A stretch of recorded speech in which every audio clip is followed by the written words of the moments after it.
Porque cuando uno está en el ejército, en un contexto de conflicto como el que vive Colombia, pues es algo posible de que usted o sea herido o pierda la vida. Y apenas me gradué, salí de la ceremonia para el ejército. Cuando uno llega a un lugar en el cual a uno le dan un valor, Ay, sumamente importante. uno se siente pleno, se siente feliz. Lo que más tristeza me da de haber perdido la visión. Siento que no alcancé a disfrutar la vida militar. Sabes que en esta época donde todo es perfecto, yo valoro la imperfección. Comienza una nueva historia con Natsoy. Hola mi gente, bienvenidos a un episodio más de Una Historia Más con Natsoy. Hoy tenemos una historia increíble que nos va a invitar a ver la vida de una manera diferente. Tengo el placer y el honor de presentarles a Carlos Andrés Montoya. Él es psicólogo, magíster en psicología, experto en salud mental, conferencista y el creador del Profe del Perrito. Carlos, bienvenido y bienvenida Canela, ¿cómo estás? Bueno, no, muy bien, muchas gracias por la invitación y bueno, muy contento y motivado de poder estar aquí en este espacio tan maravilloso con tan buena compañía. Ay, muchas gracias. Carlos, bueno, vamos a iniciar por el pasado. Hay circunstancias que nos suceden en la vida que marcan un antes y un después. Contémosle un poquito a las personas qué ocurrió exactamente en el año 2010. Bueno, el año 2010 fue una época de transición en muchos sentidos en nuestro contexto. Yo era del ejército y en cumplimiento de mi deber fui alcanzado por un artefacto explosivo cuando intentaba auxiliar a un compañero herido, lo que me ocasionó la pérdida instantánea de la visión, aunque pues yo no pensaba que era ciego, pues me imaginé que era algo temporal. Y después cuando ya estaba en el hospital militar, dijeron los médicos, no, ya quedas ciego, piensas qué vas a hacer con tu vida y fue algo muy difícil de aceptar, muy complejo. Creo que de todas las noticias difíciles que yo me había imaginado, porque cuando uno está en el ejército, en un contexto de conflicto como el que vive Colombia, pues es algo posible de que usted o sea herido o pierda la vida. Pero pues el cuerpo humano es tan grande, uno dice, pero los ojos. Entonces, a veces también es extraño como los designios de la vida y en ese momento pues no lo comprendía. En ese momento, cuando te dan esa noticia, ¿qué pasa por tu mente? ¿Qué sientes? ¿Qué experimentas en ese instante? Sabes que no es tanto el pensar, Ok. es una sensación como que todo está perdido, como que ya no hay nada que hacer. O sea, como que uno quisiera como despertar de un sueño, como abrir los ojos y ver, y como que no. Es como que el mundo se le cae a uno encima, es como desesperanza, como que ya no hay nada. Y lo único que queda es llorar, como gritar, como es difícil de Claro, explicar y hasta de recordar afortunadamente. claro, no. Sí. Carlos, yo quisiera saber un poco de cómo era tu vida antes de este suceso, por qué tomaste la decisión pues de estar en el ejército. Cuéntanos un poco cómo era tu antes. Bien, pues a ver, yo era una persona común y corriente, creo que tenía sueños, metas, objetivos.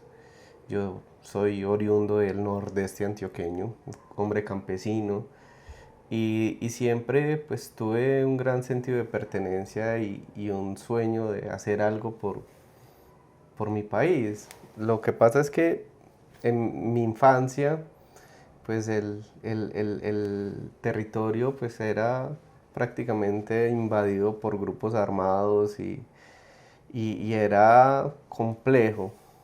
Entonces tenía yo como dos posibilidades que estaban ahí latentes, no me vas a creer. pero quería ser sacerdote. ¿Sí?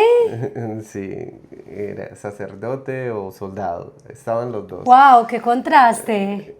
No, sabes que nos... No, bueno, se unen mucho, sí, sí, se unen mucho. porque las dos vidas tienden a algo en particular. El servicio. Son servicio. Dar la vida, total. Y es una vida castrense, o sea, la vida castrense y monástica son muy similares. Entonces, solamente hay una diferencia, que en una usted tiene celibato y en otra no. Pero en la otra igual eres célibe porque pues usted en la selva. Pues total, ahí celibato obligado. Exactamente, entonces yo fui monaguillo. Sí. A mí me encantaba estar en la iglesia, leía, participaba pues como en la liturgia. Era muy feliz en esa época y yo no le encontraba como otra cosa que no fuera ser sacerdote. Pero pues uno veía que los mayores iban al seminario y no, o sea, no duraban y regresaban, entonces como que, hey, ¿qué pasa si tenían tanta fe y eran tan piadosos? Porque no lograba entender por qué renunciaban. Sí. Entonces, en esa época llegó un nuevo sacerdote allá a la parroquia, el padre Leonardo, que en paz descanse, y él tenía algo en particular, y es que él entró tarde al seminario. Él no hizo Una vocación tardía. él no hizo lo que hicieron todos, que salían jóvenes, y él entró tarde, entonces él se ordenó muy tarde, y ese para mí fue como mi referente. Él me explicó un poco sobre su historia de vida, y me decía, no, viva primero sus experiencias, y después, si sientes el llamado, no pasa nada con que entres tarde. Y ahí fue donde dije, no, la vida sacerdotal puede esperar. Mientras que el servicio militar tiene un tiempo límite para el ingreso, aquí fue. Y apenas me gradué, salí de la ceremonia para el ejército. ¿En serio? Sí, Wow. sí. Entonces llegué a prestar servicio, muy asustado. Y fue algo maravilloso porque, a ver, siempre a mí se me había catalogado como una persona floja, perezosa. Siempre ese estigma como, este es un inservible, va a ser un vago, va a ser como persona consumidora de sustancias en una esquina. La gente y sus despectivas a veces. Sí. Y yo, pues para mí era un reto. Total, demostrarte a ti y a todo el mundo que no. Sí. Y pues para muchos el ejército también tiene esa mala imagen de que allá todo el mundo va a hacer fechorías. Y llegué y fue muy genial porque me encontré con un grupo poblacional muy diverso. Habían compañeros de Norte de Santander, compañeros del Tolima, compañeros de acá de Medellín y unos poquitos de pueblo. O sea, yo era el montañero. Pero bacano. Sí, yo era el montañero, pero con un atenuante. De mi compañía, eran muy pocos los que sabían manejar un computador.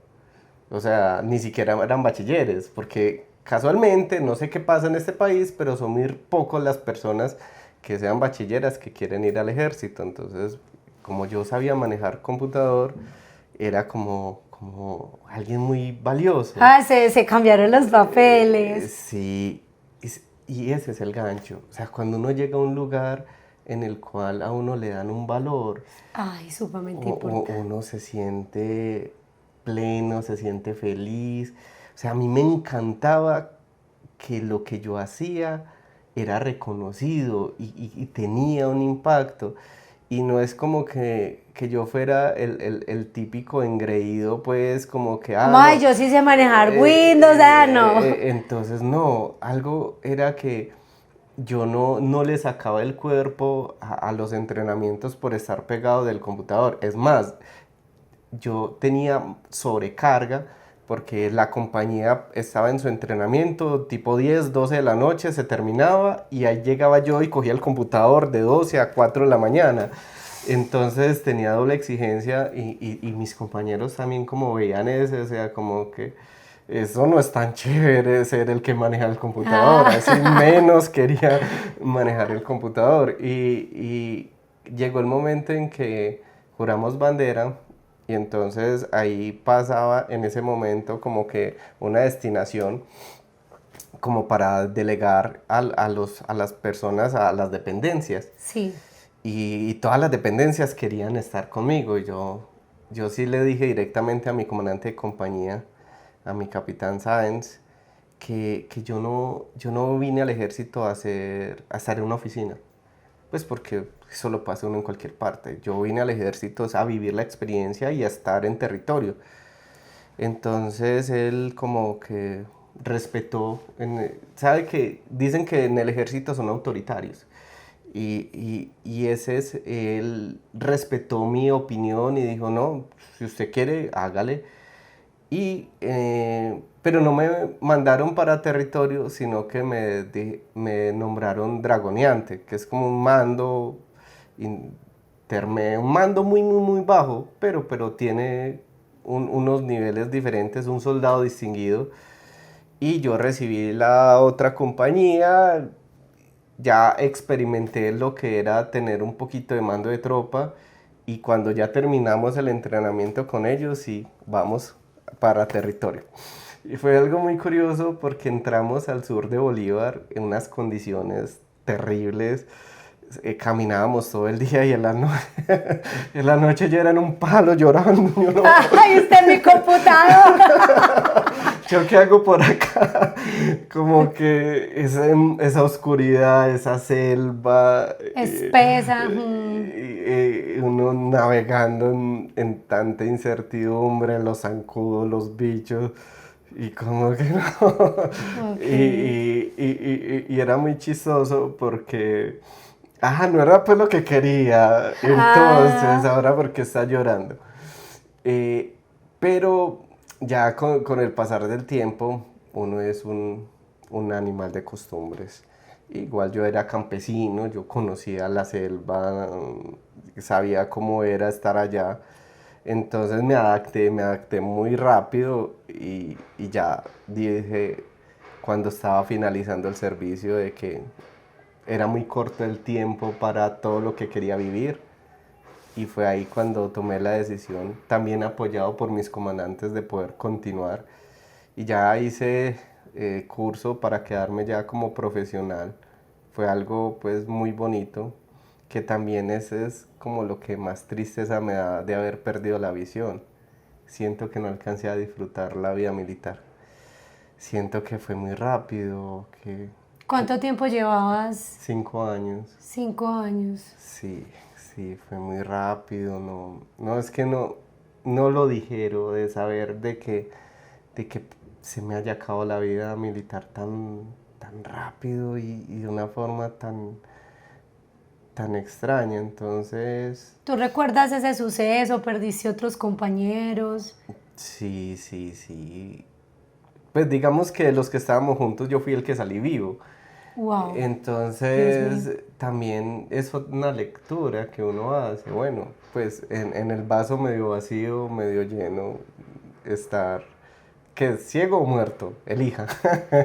Claro. No, entonces esa también es parte como de la aceptación y de ese paso que uno da de transformar el por qué al para qué. Qué importante eso, ¿no? Carlos, hablando un poco de ese propósito, no el por qué, sino el para qué. Hoy, desde tu experiencia, ¿qué significa para ti realmente ver? A ver, es algo muy interesante porque desde una perspectiva biológica se supone que el ver es el proceso de transformación de un estímulo luminoso que hace nuestro órgano receptor de ese estímulo a través del nervio óptico y llega a la parte cortical o al cerebro que lo transforma en una imagen. Ok. Bajo ese principio, realmente nuestro organismo está diseñado con diferentes canales receptores de información que no son exclusivamente La vista. la vista. de ese modo y en esa lógica podemos ver con las manos, con lo que escuchamos, con lo que olemos, porque entonces en ese momento nuestro cerebro también construye imágenes. Lo que pasa es que ya es desde una perspectiva diferente, es la construcción de esa imagen. Si ya empezamos a hablar desde una perspectiva teórica, hay un actor que se llama Jacques Lacan que habla sobre la mirada. Entonces ya no estamos hablando del ver, sino de la mirada. ¿Qué es la mirada? Entonces ya la mirada ya es algo simbólico, que es lo que nosotros estamos interpretando del otro. Muy profundo. Casi que me dejaste sin palabras. Yo quiero saber también cómo fue ese proceso de identidad después de este evento, cómo fue como reconstruir tu cotidiano, cuáles fueron los retos que tuviste que asumir. Ay, Dios mío, retos todos. Y es, a ver, yo creo que nuestro cuerpo es una máquina perfecta Total. y tiene una capacidad de adaptarse pues impresionante. Lo que pasa es que esa adaptación no es instantánea. O sea, Es progresiva. o sea, nosotros no hacemos la metamorfosis instantáneamente. O sea, no es que usted hoy perdió la visión y al otro día ya sea hiper auditivo, hiper olfativo e hipersensitivo, ¿no? Nuestros sentidos siguen siendo de una persona visual, entonces esa adaptación es lenta. Y al ser lenta también tiende a ser caótica y compleja. Eso es de lo físico, lo que uno siente en su organismo. Pero acuérdese que nosotros los seres humanos no solamente somos cuerpo, no solamente somos individuo, también somos un sujeto social. Y entonces, ¿qué pasa con ese sujeto social en la cual su estilo de vida y su forma de relacionarse con el otro era a partir de la mirada, era a partir de su rol, era a partir de lo que transmitía en su masculinidad? Marica, todo eso se fue al piso. Claro. Entonces es reinventarse y ese paso es algo complejo que uno no puede hacer solo. Y aquí se necesita un apoyo tanto de nuestro entorno, de nuestro círculo familiar, como también un apoyo psicosocial, un acompañamiento psicológico, porque la salud mental en ese momento es fundamental. O sea, esa es la diferencia entre te caes o te paras. Aprender a asimilar, aprender a interpretar y entender que uno ya es diferente, porque pasas a ser diferente en la forma Claro. en la que el otro te habla, en la forma en la que el otro se relaciona contigo y ahí aparecen imaginarios que preciso es una de las cosas con las cuales yo he peleado mucho y es romper esos imaginarios que a la vez construyen barreras que imposibilitan una verdadera inclusión. Entonces uno de los imaginarios que hay es que ya uno es un ser de luz. O sea, como ya eres un ángel. ¿Y qué pasa si eres un ser de luz? ¿Qué pasa si eres un ángel? Pues como eres un ser de luz y eres un ángel, pues eres asexuado, ya no pecas, ya no vas a tener malas intenciones con las demás personas, entendiendo que las malas intenciones también es algo subjetivo y que también es un prejuicio. Sí. Entonces hay un contraste porque ya los vínculos no se establecen desde una igualdad, sino como yo me acerco a este porque es un ser de luz y no me va a hacer nada, o viceversa. Entonces aquí juegan dos perspectivas que hay que conciliar. La perspectiva individual, porque uno es el primero que debe aceptarse. A veces el que primero se excluye es uno. Sí, es cierto. El que primero se discrimina es uno. El que primero se da duro es uno. Y luego conciliar con el otro, entender que el otro pues es natural que tenga miedos y temores, pero demostrarle que yo no soy un ser de luz, pues tampoco soy la contraparte, simplemente sigo siendo un hombre común y corriente. Está bien, ya no voy a poder manejar una moto o un carro porque a veces como que si tú eres hombre y no tienes moto y carro, como que no cumples con el estándar. Ok. Y como que, ay, no, se mueve en bus, qué horrible. Sí. Entonces, eso limita un poco la interacción con los otros. Pero en todas las formas uno logra adquirir ciertos grados de autonomía y ahí es donde la academia también permite abrir puertas y abrir otros espacios. Yo creo que la academia es el lugar perfecto porque ahí ya no converge lo físico, sino las ideas. Wow, qué lindo. Me encanta eso. Gracias por compartirlo. No, con mucho gusto. Uf, demasiado profundo. Y las ideas no requieren de sentidos, requieren es de usted tener la capacidad para estructurarlas. Entonces ahí ya se equilibra. Excelente, me gusta mucho eso que dices, Carlos, y yo quisiera volver un poquito en el tiempo. Entonces, mientras asumiste todo esto que nos cuentas, el tema de la inclusión, de que obviamente se cambia también la manera en cómo nos comportamos o compartimos con los demás, tuviste que replantear tus sueños. Entonces pasamos de ser sacerdote pues a prestar servicio militar. ¿Y ahora qué? ¿Cómo fue esa transición y cómo empiezas a descubrir a través de la academia qué es lo que deseas? ¿Cómo llega eso a tu vida? Pues ya en el momento en que uno ya se da cuenta que su vida militar se acaba, pues como uno queda como en el vacío, como bueno, aquí qué hacer. Entonces, algo que pronto fue positivo era que yo igual seguía siendo joven, yo tenía 23 años cuando perdí la visión, entonces tenía tiempo de volver a empezar.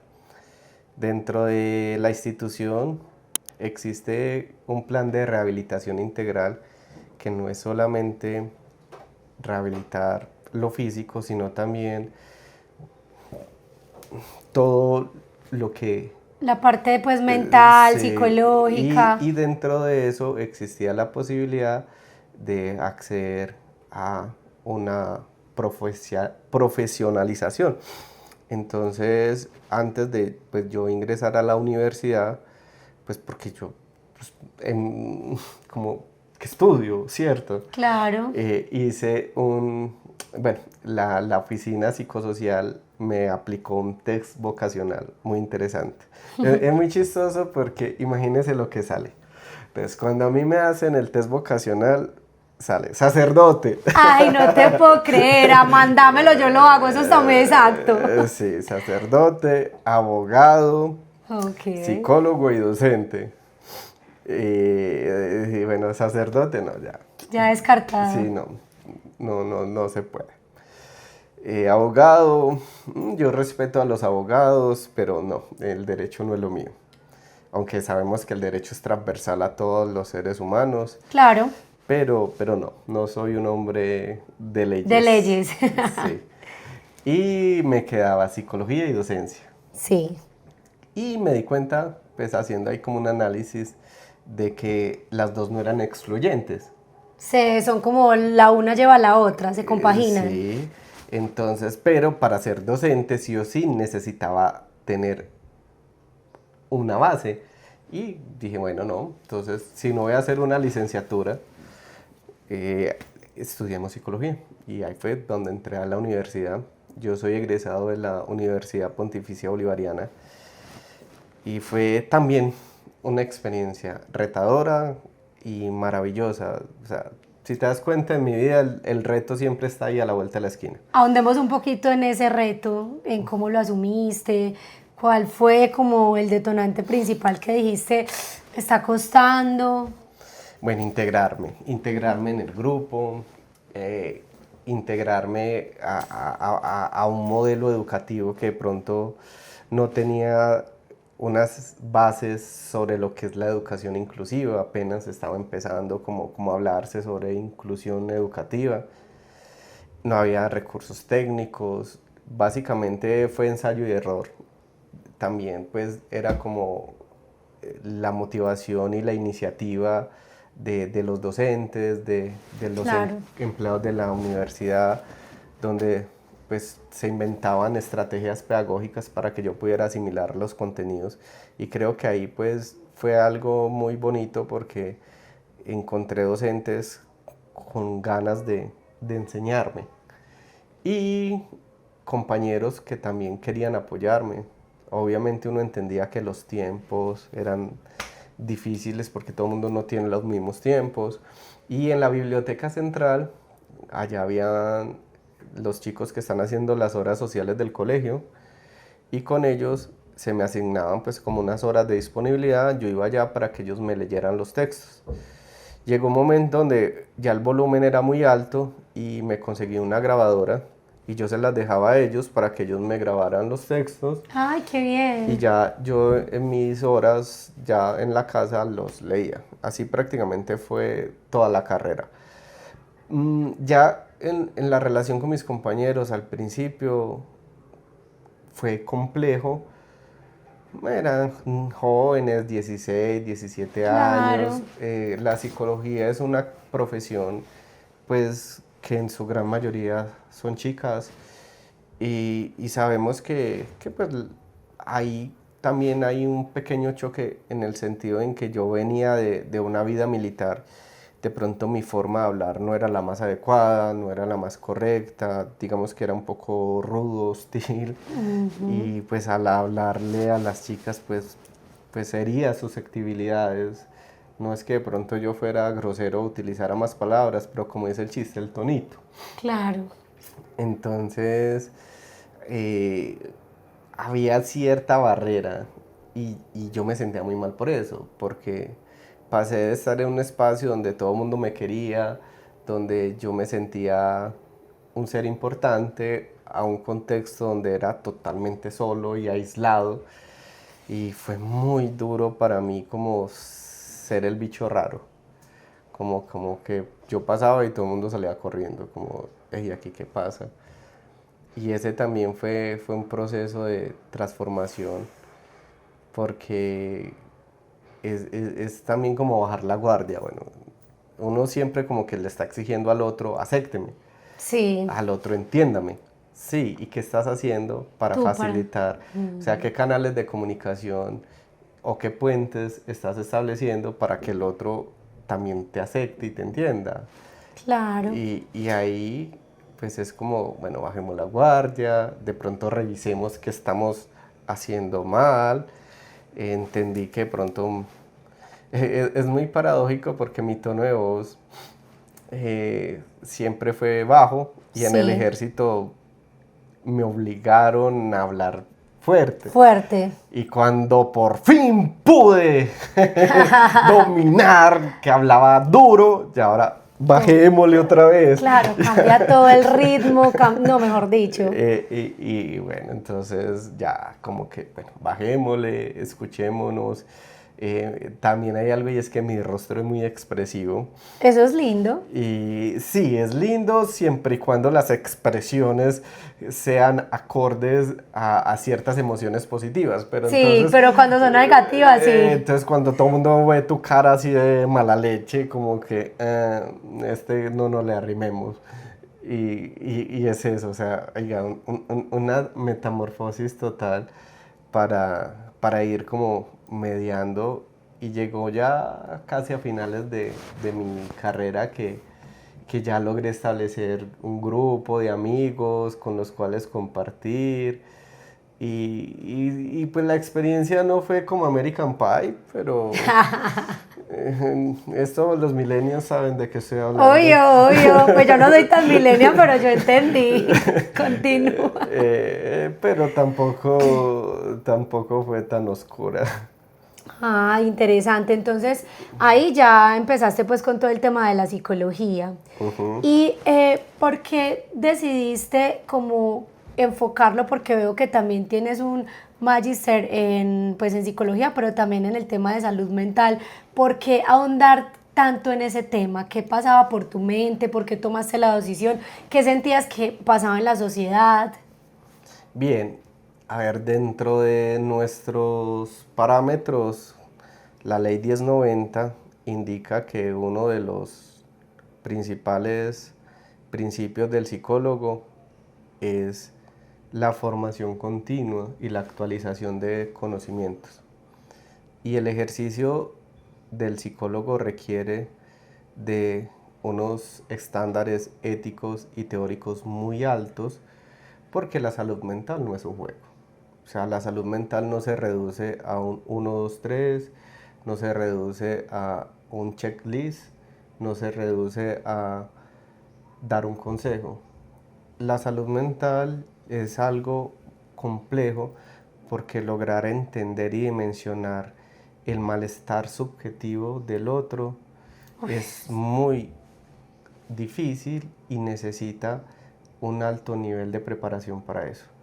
Y dentro de mi responsabilidad como profesional, también prestar un servicio de calidad hacia el otro y hacia la comunidad implicaba sí o sí adquirir una profundización en mis conocimientos. Entonces ahí fue donde la maestría me abrió esas posibilidades y me dio ese kit de herramientas que tal vez en el pregrado no había tenido.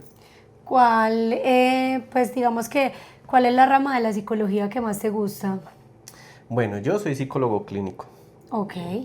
Yo pues tengo mi consultorio privado, yo atiendo pacientes. Yo también tengo una especialización en derechos humanos, que algo del derecho. Sí, ahí sale a colación. Sí, y entonces hace que pues uno tenga como un encuentro directo con el otro. Lo más bonito de la clínica es que te humaniza. Sí. Cuando uno está permanentemente expuesto al sufrimiento humano, también te humaniza y te vuelve más sensible. Y es algo muy, muy bonito y es muy interesante. Entonces, en ese aspecto es uno de mis campos que yo he tratado siempre como de fortalecer, sin dejar la academia, porque la academia también te da ese otro plus, y es la actualización permanente, estar en la vanguardia de los conceptos, de las teorías, y tener también la oportunidad de participar en esa construcción te hace ser parte, no ser un actor pasivo, sino que realmente estás ejerciendo un rol activo en la transformación y en la implementación de nuevos modelos que ayudan pues a que nosotros dentro de nuestro espacio pues podamos cada día ser mejores profesionales. Claro, ya que hablamos de este tema, si hablamos del tema de la inclusión, ¿tú cómo considerarías que se puede mejorar a nivel de la sociedad? A ver, las transformaciones sociales no se ven en años, se miden en generaciones. Esto es algo muy nuevo. Tremendo. Tal vez, ¿sabe qué es lo más paradójico? Que como está la tecnología, va a llegar más rápido la solución científica a las dificultades físicas, que realmente una transformación social en ese aspecto. Ah, tremendo. Porque no es fácil. O sea, lograr tener una inclusión real a veces parece algo utópico. Entonces trabajamos en fortalecer, porque a veces, a ver, en la actualidad el problema que yo he identificado es que se ha ideologizado la inclusión. Sí, un poco. Entonces ya pasa de ser algo social a algo político. Y cuando tiene una connotación política, ahí ya empieza a generar adeptos o detractores. Y es un error, porque es que la inclusión no es una ideología, la inclusión es la una forma, realidad, ¿no? es una forma para que todos nos integremos, porque es que la inclusión no es una cuestión de una orientación sexual, la inclusión no es una cuestión de una población vulnerable, la inclusión no es una cuestión de algo étnico, la inclusión es que todos somos diversos y todos necesitamos ser incluidos, todos necesitamos pertenecer al contexto, y en la medida de lo posible pues reconocer la diferencia en el otro desde la dignidad, no desde lo peyorativo o la lástima. Exacto, eso quiero que lo hablemos también. Para ti, ¿cuál es la diferencia entre ese tema, pues realmente de lo que llaman lástima o de una comprensión real? Y es que, a ver, la lástima siento que es la forma de lo que se supone que es políticamente correcto de sentir empatía. Exacto. Total. Entonces yo me considero súper empático porque, ay, pobrecito, qué pesar. No, qué triste. No, eso no es empatía. Es una distorsión del concepto de la empatía. Es más, uno nunca se va a poner en los zapatos del otro. Es también... Se intenta, pero es difícil. Sí, sí. La empatía, más que asumir una postura de, ay, qué pesar, es entender que hay una realidad y estar dispuesto a asumir desde esa realidad un acompañamiento. Ok, Carlos, ahorita me hablabas de que obviamente el tema de que se agudicen alrededor pues los otros sentidos es un tema progresivo. Sí. ¿Tú sientes que hoy, aquí y ahora, cuál es el sentido que tú sientes que está más desarrollado? Pues, por ejemplo, mi mamá no ve por un ojito, ella le dieron cataratas y por el tema del azúcar en la sangre, y mi mamá tiene un olfato, o sea, prodigioso, es impresionante. Y yo pues la recuerdo y ella no era así. Bien, yo pienso que la evolución de los sentidos es como cuando uno sube o baja de peso. Todos se dan cuenta menos uno. ¿En serio? ¡Wow! Y de eso te iba a decir, vamos a hablar, me vas a explicar un poco de eso, de las personas que te rodean, qué perciben, y yo también quiero saber... me has hablado mucho del impacto de todo lo que ocurrió en tu vida y de pronto Sí. con la sociedad, pero digamos, como sí, los compañeros de la universidad, cierto, docentes, pero ¿cómo fue con tu familia, con las personas más allegadas? Creo que para la familia es mucho más difícil aceptar que para uno mismo. Es la hora que mi madre pues todavía no acepta que yo esté así. Pues porque en mi familia como que no estaban de acuerdo que yo fuera al ejército. Ah, ya, ellos pusieron de pronto oposición, ¿no? Sí, entonces como, o sea, es curioso porque se refuerza el imaginario de que en el ejército le pasa a uno cosas horribles. Ah, no sabía, eso dicen. Pues haga un censo en la calle, a ver cuántos están dispuestos No, ya no lo quiero hacer, no seas así. a permitir que sus hijos presten servicio. Entonces, Ok. como que no, si mi motivación es que presten servicio, cuando me ve como que, pero mire cómo estás. Ok. Entonces sí hay una posibilidad latente. Entonces, en ese aspecto, creo que mi primer reto fue lograr mantener mi autonomía y mi independencia, que es creo que lo más difícil y lo que le genera mayor tranquilidad a los padres. Porque cuando uno vive con sus papás, no importa si tienes una discapacidad o lo que sea, si usted sale, ya hay una preocupación. Total. O sea, que cómo le fue en el camino, que si llegó, Que si no ya llegó, comió, que con quién está, y nos pasa pues a todos, Entonces, normal. si uno a las 6 de la tarde no llega a la casa, si no contesta las llamadas, entonces piense que cuando uno adquiere una condición de discapacidad, como que ese instinto de protección se intensifica y ya como que la familia gira en torno a usted. Y al principio, pues chévere, pero eso también fatiga. Claro. Y ahí es donde emerge el síndrome del cuidador. O sea, bueno, yo ya estoy renunciando a mi vida por estar cuidándote a ti. Y eso era algo que yo nunca quise que mi familia experimentara.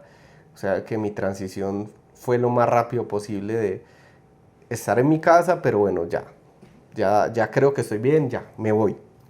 Y empecé nuevamente a vivir solo.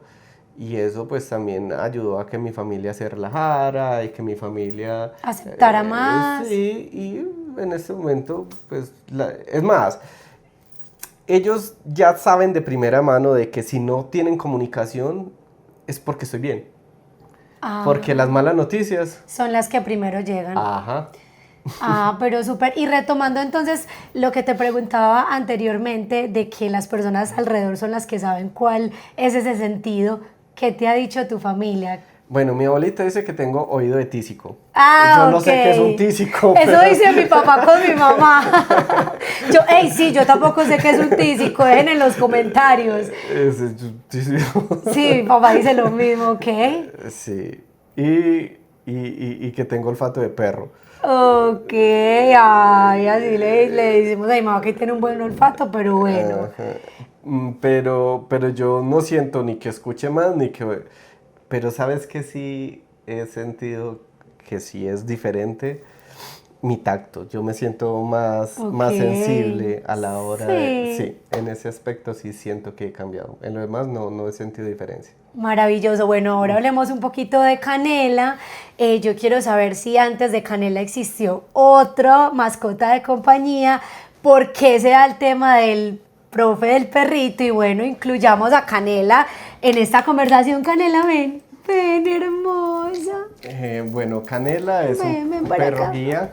Sí. Y como bien mencionas, ella no es la primera, ella es la segunda. Yo antes tuve otra perra guía que fue Hannah Banana.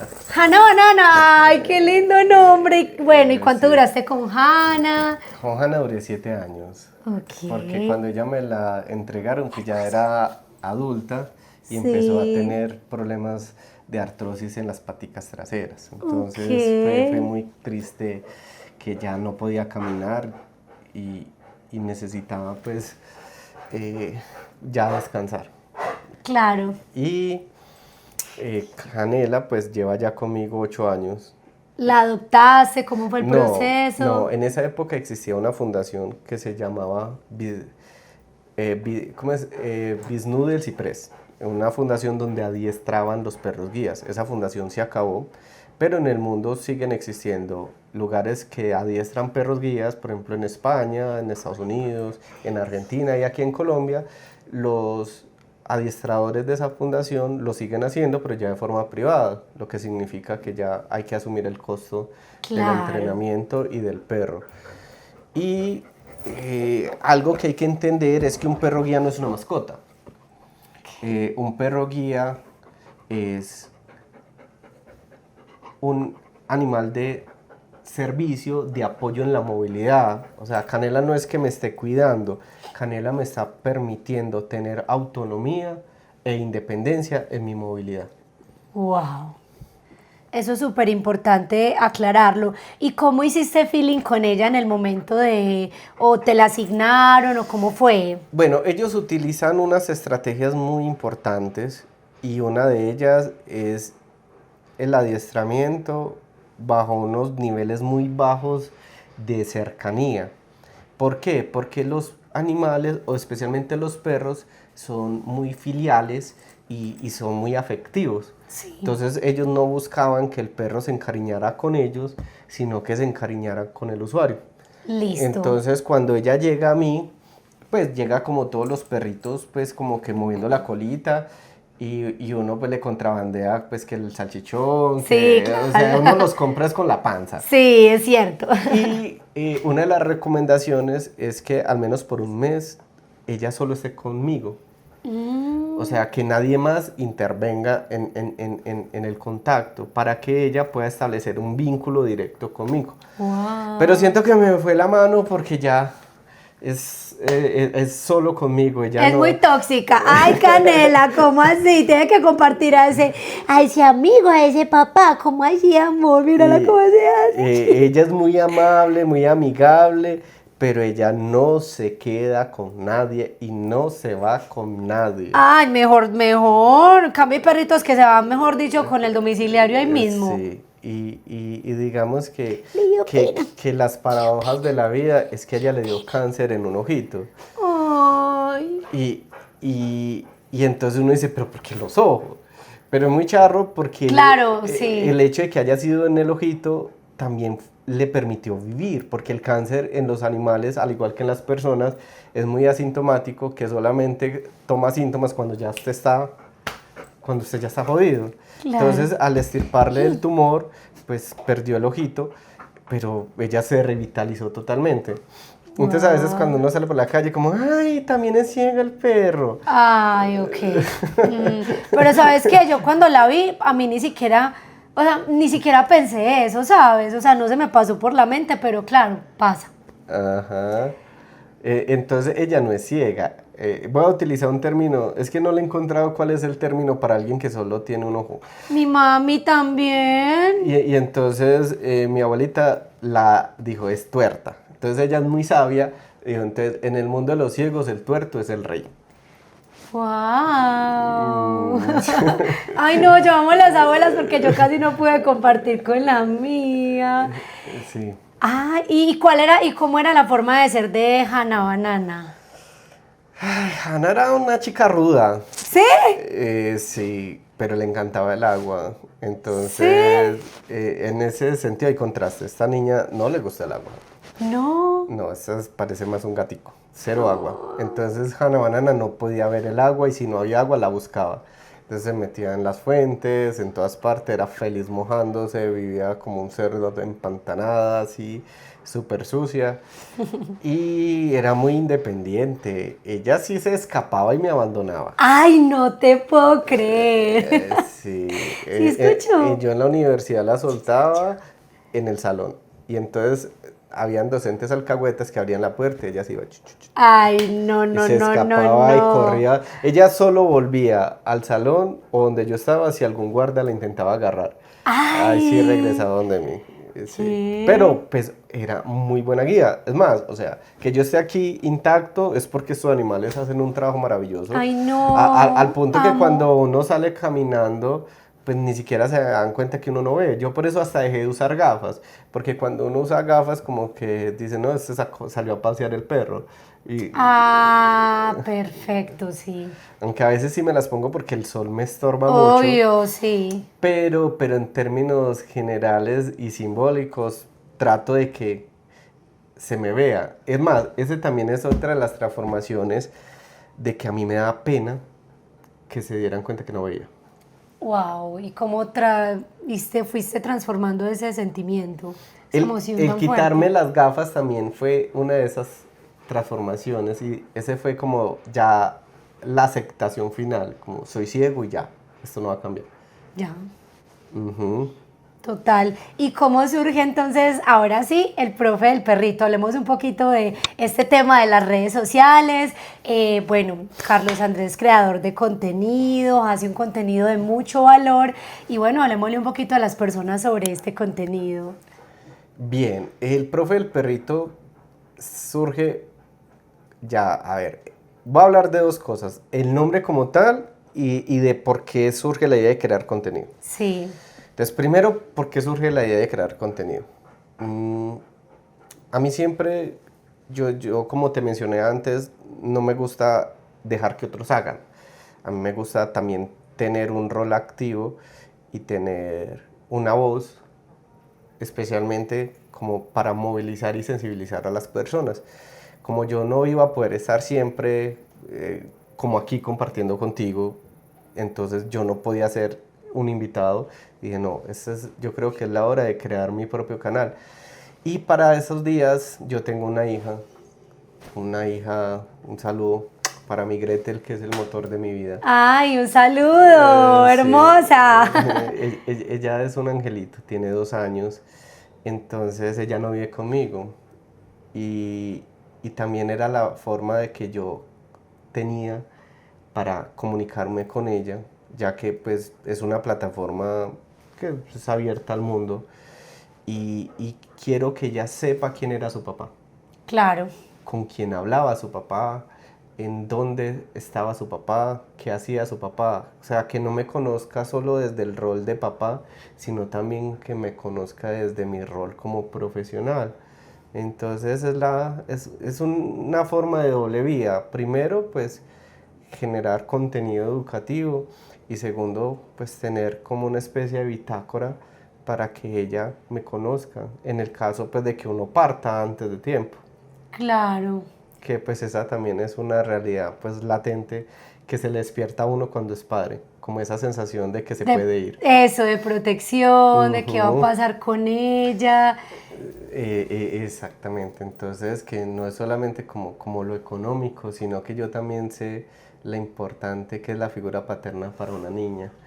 y yo quiero que mi Gretel sepa que yo siempre la he querido mucho y que la voy a querer así por algún motivo ya no esté. Entonces, Ay, mandémosle un saludito a Gretel. ¿Qué le quisieras decir hoy en esta tarde a tu hija? bueno, no sé ya cuándo lo vea Ok. y qué años tenga cuando vea esto, pero como dice la canción, es un ángel que me ha enviado Dios. Qué hermoso. Sí, y que me duele mucho no poder estar con ella. Claro. Creo que son las etapas más bonitas de la vida, un bebé. Sí. Y es que No te preocupes. me da mucha nostalgia. Es chistoso porque ese ha sido como la constante en mi vida. Tener cosas maravillosas, pero que se me van muy rápido. Y bueno, entonces el nombre del profe del perrito es la forma en la que los estudiantes me conocen a mí. Como mi nombre es tan común, Carlos Andrés Montoya, hay muchos Carlos y hay Montoyas y todos los Montoyas llaman Carlos, no sé por qué. Entonces yo escuchaba, porque esa también es un imaginario de que el ciego es sordo. Entonces, ay, ¿este con quién estudia? Ay, con el profe del perrito. Ay, Carlos. Y entonces en el boulevard empieza, ay, ¿usted con quién ve clase? Ay, con el profe del perrito. Y yo, ay, no, con Carlos. Hasta que me di cuenta que era como sonoro y como que tenía un cierto grado de marketing. Y lo transformaste. Y entonces dice que no hay mala publicidad, hay publicidad. Excelente. Ahí te estaba hablando la vida, como poniéndote ahí la Sí, cascarita, ¿no? y entonces ahí apareció el profe del perrito, que a veces uno hace el rastreo y como que da la impresión de que el profe del perrito es un adiestrador de perros. No, entonces hay que explicar de que el profe del perrito no adiestra perros ni da tips sobre perros.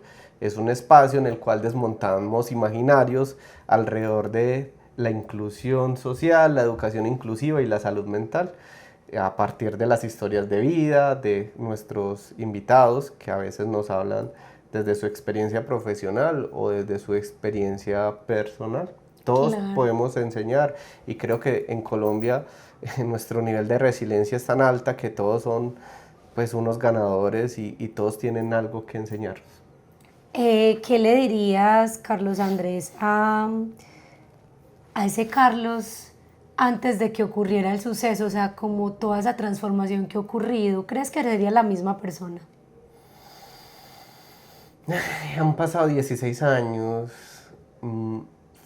No, es que yo nunca me hubiera imaginado en el rol que tengo ahora. Sería... No.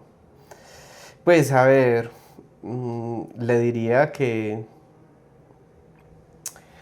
ánimo, ¿Qué ánimo? que no es tan difícil como parece y que vas a alcanzar grandes cosas. O sea, ese cuento de que Dios te tiene para cosas grandes, No. es algo que, pues en cierta forma tiene algo de verdad. Lo que pasa es que Lo romantizan mucho. Exacto, que es grande. A ver, yo pienso que vivir ya de por sí es un regalo. Sí.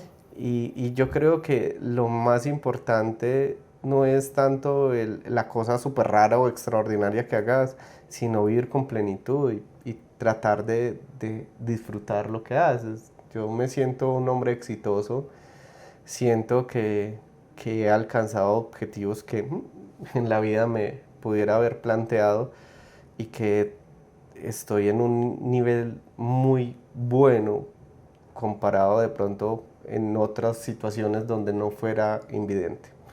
Igual tenemos cosas por mejorar y todavía hay otras metas y otros sueños que alcanzar que están pendientes, porque uno de mis sueños es poder construir una familia y siento que ese ahí está en asterisco, todavía está faltando. Pero igual ahí tienes a Gretel, ¿cierto? Que ya es un signo claro.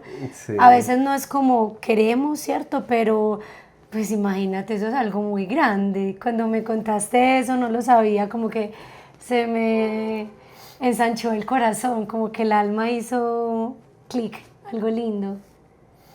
Bueno, no, muchas gracias y sí, aquí seguimos. Los años creo que también te traen paz. Sí, uno va madurando. Y si los años no te pacifican es porque... Algo estás haciendo mal. Ajá. ¿Qué le dirías a una persona que en este momento esté pasando por una crisis o por algo fuerte? ¿Qué le dirías a esas personas? A ver, es algo natural experimentar sensaciones complejas. Creo que también estamos en un contexto donde satanizamos las emociones y queremos que todo el mundo esté en un estado de felicidad perpetua. Dopamina perpetua, ¿no, señor? Entonces, eso también es un sesgo y es un falso imaginario sobre la salud mental. Creo que también debemos permitirnos sentir también tristeza, sentir angustia. Lo que pasa es que hay ciertos estadios donde dejan de ser normales y se transforman en patológicos. En ese aspecto, si consideramos que ya la situación nos está desbordando demasiado, que está superando nuestros niveles, nuestras estrategias de afrontamiento, hay que pedir apoyo. Y hay que pedir apoyo a profesionales. Zapatero a tus zapatos. Si te duele una muela, vas al odontólogo. Si sientes dolor de estómago, vas al médico, pero si tienes dificultades emocionales, buscas al chamán, buscas a cualquiera, menos al profesional en salud mental. Entonces, es también darnos la oportunidad, no es que no estemos locos, porque esa es la otra, es que yo no estoy loco.